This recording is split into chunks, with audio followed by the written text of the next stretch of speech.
क्योंकि पंचायत सहायक नहीं सुन रहा है। तो इस तरह की जो बातें हो रही है, तो इसके लिए कि अगर कोई जिम्मेवार है, ये खंड विकास अधिकारी महोदय जिम्मेवार है, और इनकी देख रेख में यहाँ कमीशन चोरी, लूट घुसखोरी चरम सीमा पर है, या अभी उस लूट में शामिल है।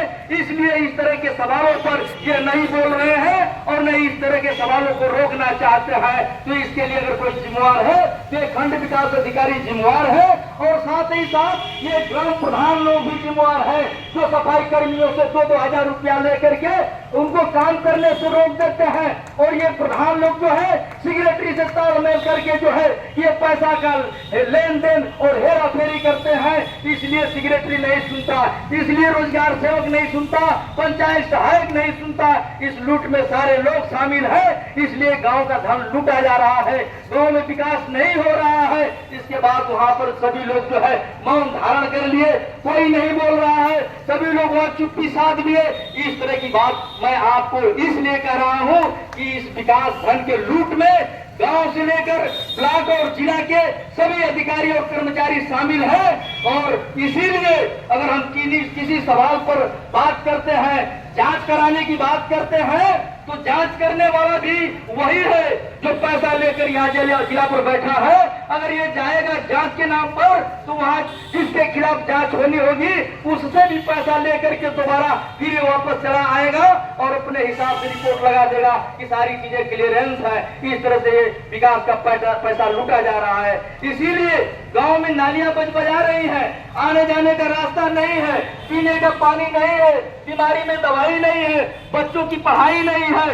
तो इसका कारण यही है कि ये जो भी विकास का धन है उसको ये सभी लोग मिल करके लूट रहे हैं। साथियों, मैं आपसे कहना चाहता हूं, अभी 15 दिन पहले भी 20 दिन पहले भी इस तरह की बैठक हुई थी, उसमें यही सभी लोग इकट्ठा हुए थे, हम भी उस बैठक में गए हुए थे। बीडीओ साहब ने कहा कि भाई प्राकृतिक संतुलन गड़बड़ हो गया है, पौधा लगाना जरूरी है।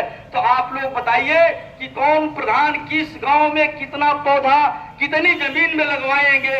कोई कह रहा है कि हम 1 बीघा में लगवा देंगे, कोई कह रहा है कि हम 10 बिस्ता में लगवाएंगे, कोई कह रहा है कि हम नाला भीटा पर लगवा देंगे, कोई कह रहा है कि हम सड़क के किनारे लगवाएंगे।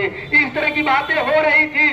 तब उसके बाद ये हुआ कि भाई ठीक है, आप लोग अपना अपना जो है कि आईडी तैयार करवाइए और जो जितना में पौधा लगाना चाहेगा उसको उतना पौधा दिया जाएगा। इस तरह से वहाँ जो है कि प्लानिंग बन गई। जब हमारा नंबर आया, हमने कहा कि भाई बीडीओ साहब और सभी लोग हमारी बात भी सुनिए।